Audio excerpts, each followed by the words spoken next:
Well, greetings again.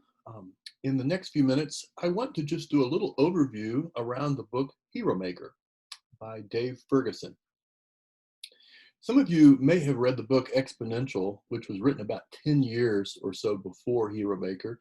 Exponential is a really great book that dealt with a lot of the issues of leadership development in the life of Community Christian Church in Chicago, where Dave is one of the pastors. Um, Hero Maker is a better book because it really gets at the heart of what Exponential was teaching without going all over the place. It's sort of like after 10 years, it's just more focused and a lot more accessible to your leader team in terms of being able to make the case, explain what we're doing, and get us all on board. What it means to be a movement that is making leaders. I would say that the difference between really a viral Christian movement and what we currently have focuses around several different elements, but there's a couple of elements that are really primary. And one of them is the capacity of leaders to make leaders. That really moves us away from a dependency on the central leader. The central or the lead pastor or the bishop or whoever's kind of the organizational head plays a role of sort of holding the culture in place so that good things can happen in that space. And we get less words from them. We have less direct reports to them, and a movement that really filters out, not just through staff, but through powerful Christian volunteers. So we could also talk about just spiritual practices and spiritual vitality of a living experience of the Holy Spirit. We could talk about an organization's orientation to talk about things that matter outside the walls of the church and so forth. But no matter how good and powerful the experience when you step into a space of a church is, my experience is that that real hot moment lasts for a few years and it's intermittent. It doesn't just go on and on and on. The thing that lasts is a structure of leaders that make leaders that make leaders.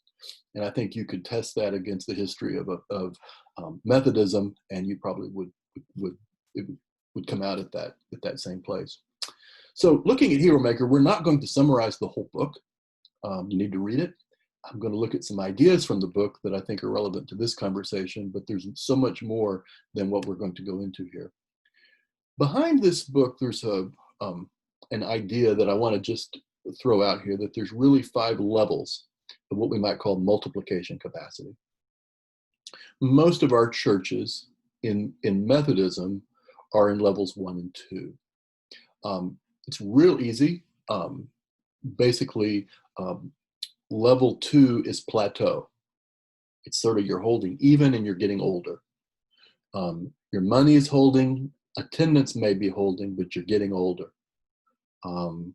And as that median age continues to advance, many of us spent a good chunk of our lives in churches that were in this 2 space. Great churches produce great people, good community impact. I mean, just excellent places, but they got older, and eventually they slipped into level 1, which is a space of decline. And now I would say probably 80% of our churches are in that space, and to be in the space of plateau is now considered you're on the healthier end. Level 3 is an area where you are making net gains.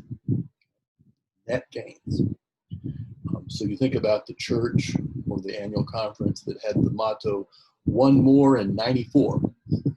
Well, that'll inspire you to go out and do it. They basically are just trying to hold even plus 1. They're trying to sort of stem the decline that's been going on in Protestant life for the last 2 generations, and they're trying to hold on. Net 1. Sometimes you can net 1 in membership and you're still really in levels 1 or 2, because you're just collecting inactives, basically. But the church growth movement of the 70s, 80s, even into the 90s, really put some focus in the level 3, which is through best practices, doing better what we do, being more relevant, and sort of really tweaking what we've done to make more sense to the current generation, that you can move from level 2 to level 3 and you can have steady growth. And sometimes if you have 6% growth a year, I mean, that's like compound over a period of a decade, you can end up with quite a formidable congregation, okay? But that's addition. It is not multiplication, and it's very, very easy. Churches that I have served, where we were in that space, we were in the 3 space, bumping into 4, just within a few years, it's easy for them to roll back into 2, and in one case back into 1. Okay, so in level 3, you're making some net gains, but it's not a game-changing situation, and it certainly will not turn around a global movement such as Methodism or even evangelical Christianity. When you focus on 3, you're focusing on the fact that maybe 20% or fewer of the churches can get their best practices in order to get some net gains for a period of time that will probably last about as long as the current pastoral tenure. And then they're going to go back into 2. Okay? Space number 4 is a space that is really about reproducing. That is planting a new thing that plants a new thing that plants a new thing. Often in space 4, we think of a mother church that sequentially plants. Usually we do not think in space 4 about a parent church that plants a daughter church that in turn plants a daughter church that in turn plants. That would be almost moving to 5. But in 4, we are beginning to think about we're beginning to move into multiplication, but we're not quite there. We are simply into reproduction. Denominational movements that live in the space of 4 are constantly planting new things, and they will be growing, at least adding growth as an overall movement, because some of their churches are committed to reproducing. Okay? Now, within Methodism, as I have experienced it, I have seen congregations that lived in all 4 of those spaces, 1, 2, 3, and 4. And you probably have too. 5 is rare space, because 5 is truly multiplication space. It is more oriented to the whole kingdom of God than it is oriented to the growth of a particular church or even a particular denomination. And it is ready and celebrates the idea of releasing people rather than trying to keep everybody all under one roof and to keep the budget all together in one place, and almost hoarding all the talent under one umbrella of organization, which would be the mentality of a church in space number 3. Okay? In the 5th space, you are really letting go, releasing, and letting God. And that is where the good stuff happens. That is where a viral movement happens. One of the things that, as I have looked back on the campus that I planted when my church that I was serving 20 years ago was living in space 4, we planted a campus. One of the things that I've noted about that campus is that they have continually empowered lay people to go out and do amazing things, amazing ministry ventures that are not necessarily carrying the umbrella of the church, but are just impacting that community. And that's a church that has at times flirted with that 5th level, because it's not all good stuff that can be reported on the church's denominational report card. It's beyond that. And that's the space where we would hope to begin to go. But I would tell you that whatever space you're in, you can move up 1 usually. It's not, you can't jump from 1 to 5. That's not going to work. In the book Hero Maker, we're invited, first of all, to ask where we think our church is now. And that's something that after you view this conversation video, that I would say your team ought to basically ask that. And one of the ways you can figure that out is by the questions that you are asking when you gather in your leader team meetings. That is, the agenda for the leader team meeting in space number 1 is very, very different from the agenda in space number 3 or space number 5.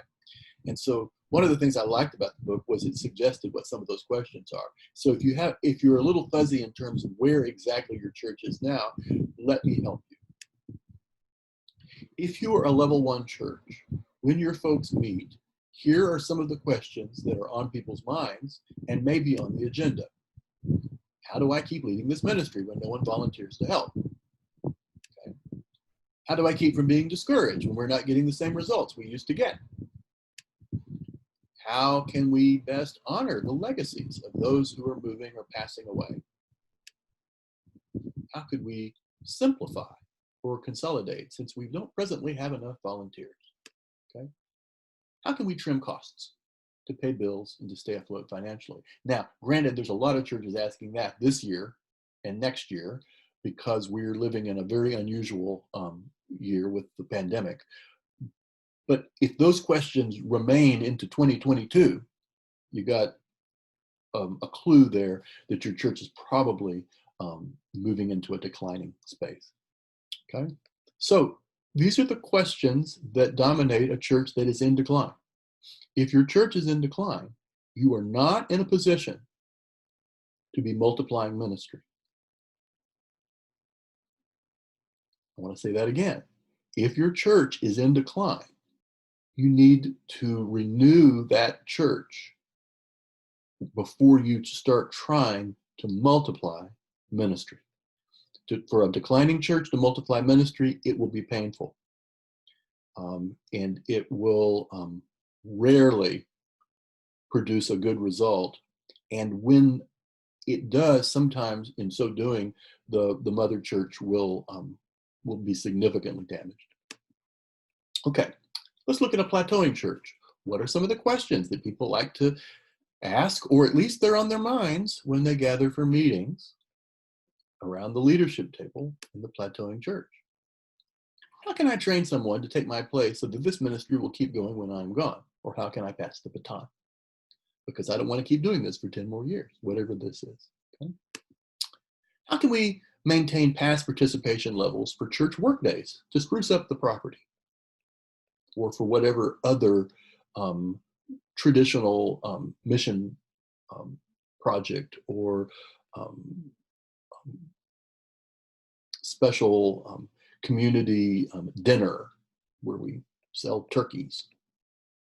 How can we keep the energy going on these things that we've done? How can we make this the best church possible for the people that God has brought us? In other words, for the ones that are already here. How do we get enough volunteers to keep this thing going? And how can we better use our church funds and our facilities and our staff? Which is a good question, stewardship question. But you hear here that what we're doing is we are trying to stretch what's going a little longer. Okay, that's what's happening here. Again, if this is the space we're in, we're probably not ready to be a multiplying church. A growing church. A growing church is reaching some new people. And this is the fact that your church knows the drill in terms of meeting someone who is outside the church, building a relationship, and creating some kind of partnership that leads that person to do faith with you. That's good. And that is really necessary before we can become a multiplying church. In other words, we have to know how to catch fish. And a growing church knows how to do that. In a growing church, some of the questions that might be asked is, should my leadership style change now that our church has grown? Maybe we've gone to sort of the next church system size. Maybe I need to rethink the way that I lead as a pastor. Boy, what a wonderful question to ask. Sign of a growing church. How can we help all the recent newcomers get to know us, get better connected, get them onboarded to what we do around here? It's a great problem. Not many churches have that problem. How can we close the back door so that more of our new people engage in a discipleship process? Awesome. Haven't we all asked that question at some point? And usually when we're asking that question, we're seeing some people that are coming in from the outside. That's good. How can we decide between adding another service or expanding the building or going to a new campus? Let's talk about that. What are the pros and cons of all those choices? Great. When you're growing and you're running out of space, you're in a place where you can really begin to talk about multiplying, or at least about reproducing, because you have learned at least how to catch fish in your neighborhood. And that will be necessary in order for anything that you reproduce or plant to thrive. How can we keep growing the mission of our church in light of so many newcomers who are just getting on board and who are not yet committed in terms of stewardship? Okay, great questions. These are questions that growing churches ask. But there is another level, another space, which is the church that is reproducing. And these are the kinds of questions that would begin to dominate if a healthy church is moving into a multi-site season. How can we be more active in planting the next new thing? Should our church go multi-site by launching an additional campus? How can we strengthen our culture of apprenticeship so that more ministries can reproduce themselves? Maybe we should take on an intern or leadership resident as a way of training future leaders. I'll tell you, reproducing churches have figured out that it's all about creating leaders that have the DNA of that church. And you can't just take your leaders off of the rack down at JCPenney, if they still exist by the time you watch this video. You can't just take generic leaders and plug them in and expect that they're going to fit the culture of a reproducing church, because most of those leaders came out of plateaued churches. How can I strengthen our bench by creating a leadership path and putting greater emphasis on leader development? Okay. Exciting question. You can already get a feel that, hey, I want to be a part of this place. This is exciting.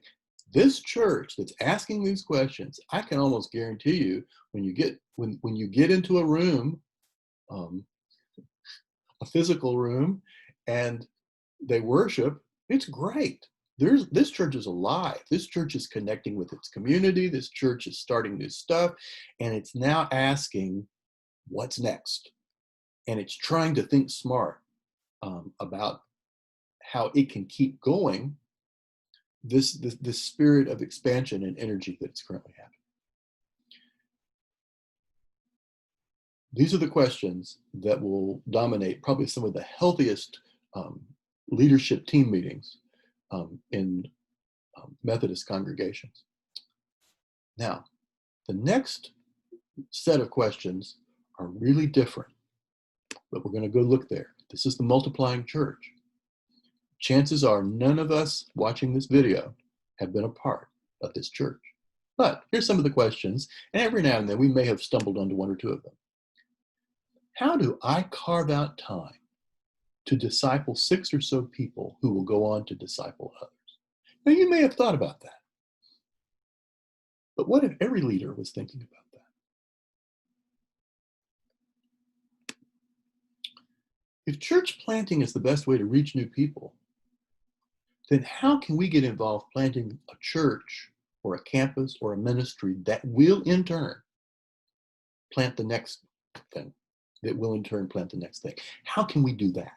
And not just be content to get a new presence for our church out there on the side of town where all the new houses are being built, but how can we plant something that plants something that plants something? How can we measure and cheer for what happens outside the walls of our church, our city, or our denomination? And partner with the good things that are going on around us, with other churches, with ministries, with social justice movements. How can we get attached to that and measure a part of the total God impact of what does it mean to improve life in our community or in our nation? You know, how can we begin to think about those metrics? How do we move from we can do it, you're invited to help us, to a spirit of you can do this and we want to help you get ready to be a part of doing the thing God created you to do? And then we're going to release you and we're going to cheer for you, but we're not going to control you. So your church, you're going to decide where is it that you currently are located, which set of those questions is most likely to be the questions that are really on your mind, and where do you want to lean? And I'm going to suggest you probably want to lean up one level from where you are right now. But that'll be a good conversation when you get together with your team. Leading as a hero maker, one of the charts that in the book that I think is just really, really helpful that just kind of summarizes, there's 5 sort of essential practices of the hero maker: multiplication thinking, permission giving, disciple multiplying, gift activating, kingdom building. Okay, and for each of those little practices, there is a scriptural reference, and there is given a sort of a children's sermon,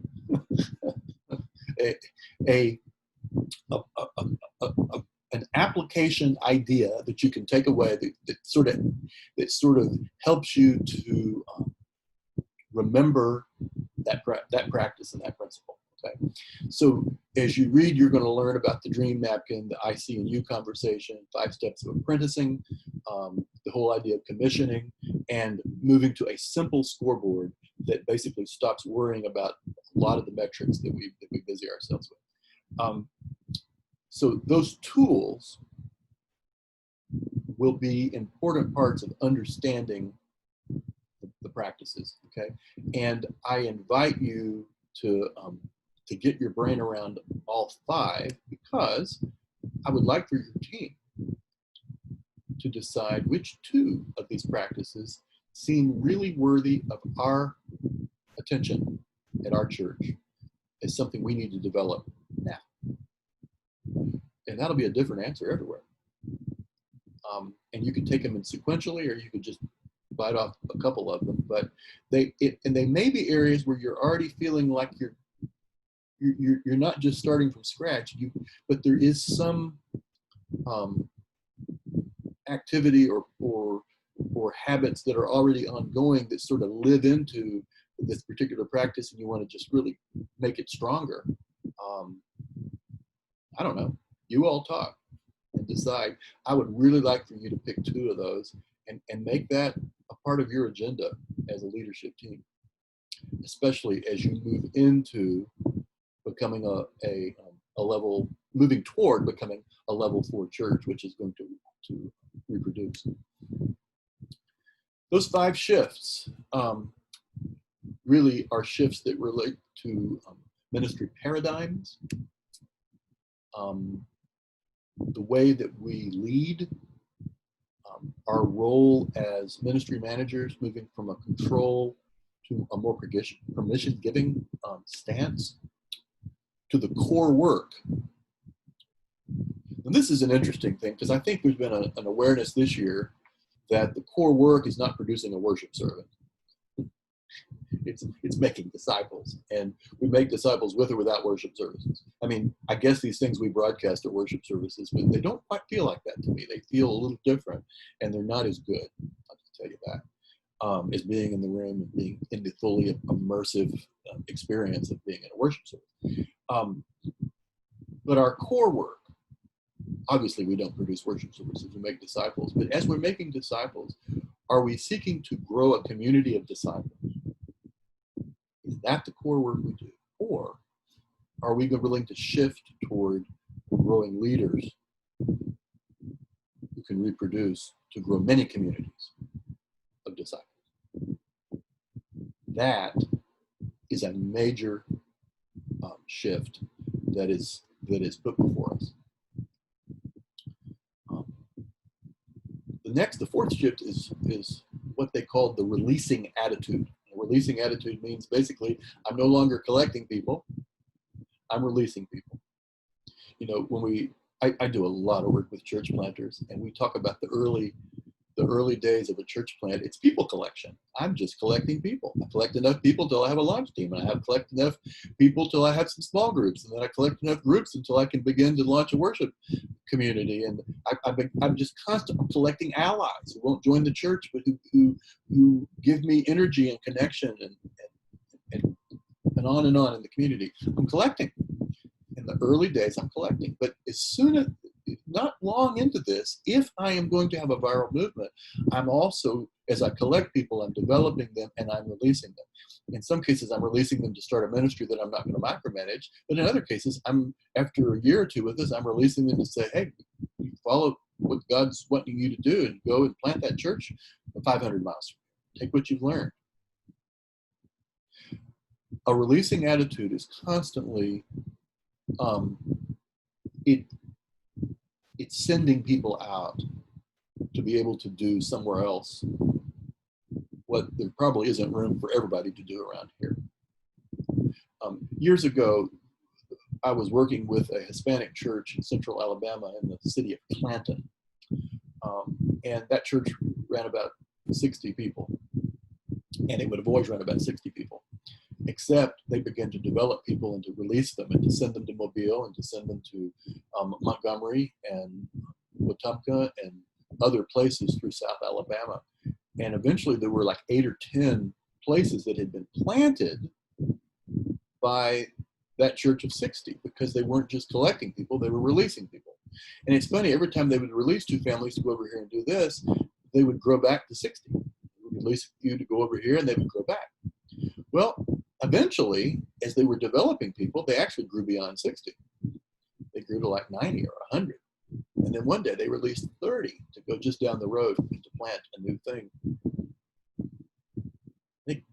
They would have been stuck at 60 until they aged out, and then they would have faded off the way a lot of churches do. But because they were releasing, they were moving far beyond growing. They were in a replication, a reproducing space. They were living clearly in level 4. So those 60 people probably became 500 people. And that would have never happened if they tried to keep it under one roof. It became a movement. The other shift is in metrics. It's just developing a scoreboard that reflects what you're really trying to accomplish. And if derrieres and seats is not the bottom line for you, you need to reflect that in your metrics. I mean, that's better probably than names on a membership list, but come on, our metrics are lame. Lame metrics are making for a really tired church these days. Your vision will drive your metrics. Measure something that is taking us to the place that God has put in your heart, to the promised land that lives in your heart. Measure something that's taking us there. With that in mind, on pages 163 through 165 of the book Hero Maker, you will find 3 pages of metrics, random metrics, just all kinds of things. Number of people that attend worship services, the divorce rate in your zip code, okay? Random metrics, okay? It's depending on which of those metrics you emphasize, and you can't emphasize all of them, maybe do 3 or 4 of them, but depending on which ones you chose, you would end up with a very different church because you would build a church to that end, okay? This is why it's important probably not to start with metrics, but to start with the vision, and then to ask, how do we measure something toward that vision? But a great game to play, and I really do encourage you to play this game with your leadership team after you watch this video, is break your team into 3 teams.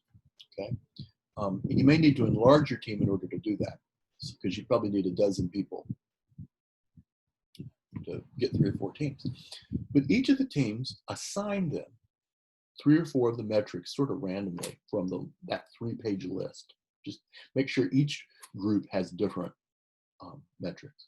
And then ask them in a group to just imagine, to just kind of paint a picture of what kind of church would emerge if those were the things that were being measured and emphasized and equipped.